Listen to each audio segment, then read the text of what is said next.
Hey cats, what's happening? You know, if you watched one of my last videos, I took you to my old employment, went to the lunchroom and joined the fellows for a chili cook-off. And that had me reminiscing after I came home, you know, about some of the good times I had and some of the bad times too. I always used to say that in my 44 years of a career there with the park system, I could have wrote a book. And actually I could, if I can recall all the stories, but there was one character that came to mind. I haven't seen him in many, many years. But Lenny was this little squirrely, hillbilly, skinny, wiry, cocky guy. He was a definitely racist. He was a pervert, a sexist. He was obnoxious. He liked to stir the pot a lot. He liked to start trouble. He thrived on starting trouble. And he wasn't well liked by many people, but he was a big player on the crew. There's no doubt about that. Well, he wasn't a very good worker. He did everything he could to get out of work. And therefore, most often he was found driving one of the dump trucks and doing hauling jobs. He would drive like a maniac. He always went way over the speed limit. He hauled heavier loads than what was permitted legally. The more he could do, the faster he could do, gave him more playtime to do the dirty deeds that he so much liked to do. And one of the things that he always did was to catch the kids either coming or going to school or on their lunch break. He would detour with the truck and head up to drive past the high school where he could see all the girls walking down the sidewalk. And that being said, he would roll his window down and he would spew out his vulgar, sexist remarks at them. And he found that quite humorous. Now, he did get called out a couple times where either the school or an angry parent would call the office and say, you know, one of your trucks were driving by the school and the guy was yelling out the window very vulgar things to the young ladies. And he always had an alibi. Oh, it wasn't me. I don't ever drive up that way. Why would I drive up that way? They must have mistaken that truck for somebody else's because it sure wasn't me. Oh, no. In fact, here's all my haul slips. I was hauling all day. Why would I have time to drive? You know, and he always got away with it. Always got away with it. In fact, one particular day, it was my job assignment to ride with him for some reason or another. I don't know what we were hauling. We had to hand load some stuff on the truck, and he was driving. And he took his detour up by the high school. And I told him, you know, I'd rather not. I didn't want to be part of it. I knew what he was up to. No, I don't want to get in trouble. I don't want to lose my job over something silly. Well, he just laughed. He didn't give a darn.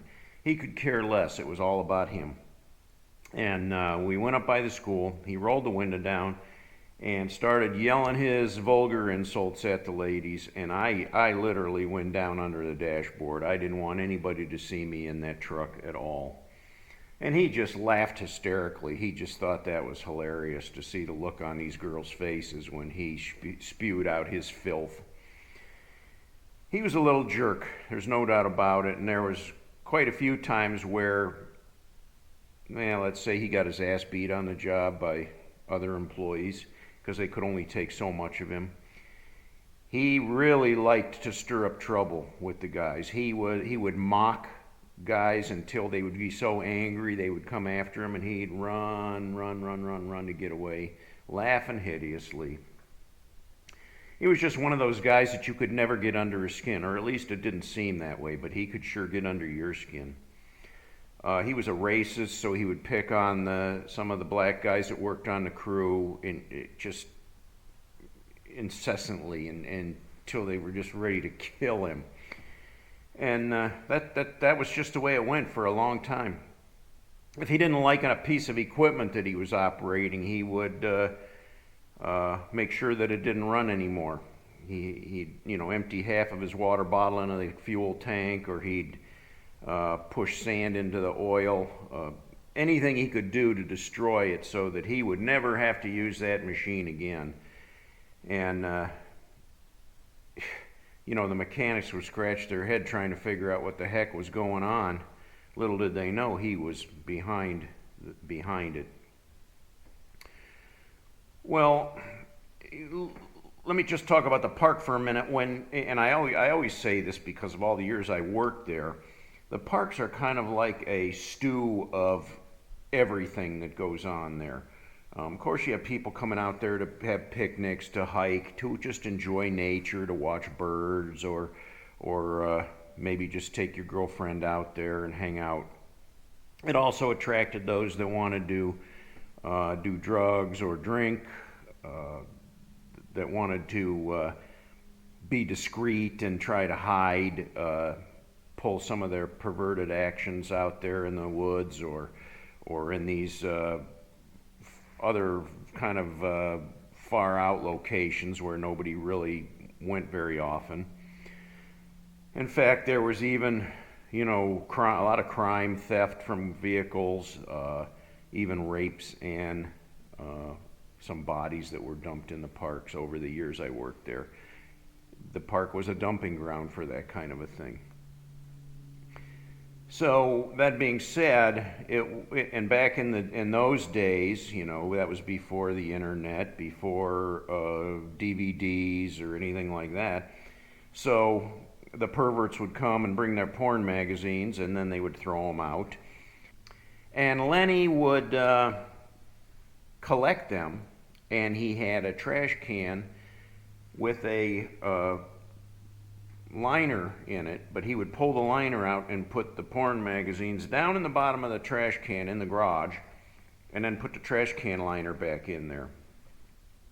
And that was his library. But he always covered his tracks too, because he'd go around telling everybody that another guy was the librarian. He's the librarian. If you want a magazine, you talk to him. He's the librarian. Just try to cover his own tracks so he wouldn't get caught, because that kind of stuff on the job was not permitted, and you could get in some serious trouble having pornography on the job as much as drugs or anything else. So it was a pretty clean operation, but he got away with it. Now, one day he started trying to get under my skin, and I'm pretty good about stuff like that. Not letting things bother me too much. And that kind of irritated him, because he tried everything he could to piss me off. So here's what he did. He took some of his nasty porn magazine collections, and he hid them down in my toolbox on my truck. I was on a construction crew, so I had a tool truck, and I had, lots of tools on there and stuff, different containers and compartments. And he stashed these magazines down in there. Now, that wasn't the key. The thing was, he turned around and he ran up to the boss's office and said, "Hey, he's got some nasty magazines he's hiding in his truck. You need to come down. I'll show you where they are. I know exactly where he put them." And the boss went down with him, and they rifled through my truck, and they went in the toolbox, and Lenny showed them exactly where the magazines were hidden. So I got called in the office, and 3 nasty magazines were thrown down on the table, and they said, "Do you recognize these?" And I said, "What am I supposed to do with those?" And they said, "Do you know where these came from?" And I said, "I've never seen them before. I don't know where they came from." And they said, "Don't lie to us. They were in your toolbox." I said, "I don't have any magazines in my toolbox. I keep my toolbox pretty neat and clean and tidy. There's a lot of people that use it and go in there for tools. I mean, we even had women on the job. I didn't have any porn magazines in there." "Well, you did. We found them in your toolbox, and you're going to get disciplined for it." I was in shock. I was I was just infuriated. And at that time, I didn't really understand how they got there, who put them there, why they were there. I assumed it could have been anybody. There was a lot of guys on the crew. And when I went out on a construction crew, there was a lot of guys on the construction crew, so it could have been anybody. But later I learned it was Lenny that put him there, although he denied it over and over repeatedly. I even went to the boss and told him I found out what happened, but the boss didn't want to hear it. He said, what's done is done. You received your disciplinary actions, and we're not going back there. It's over with.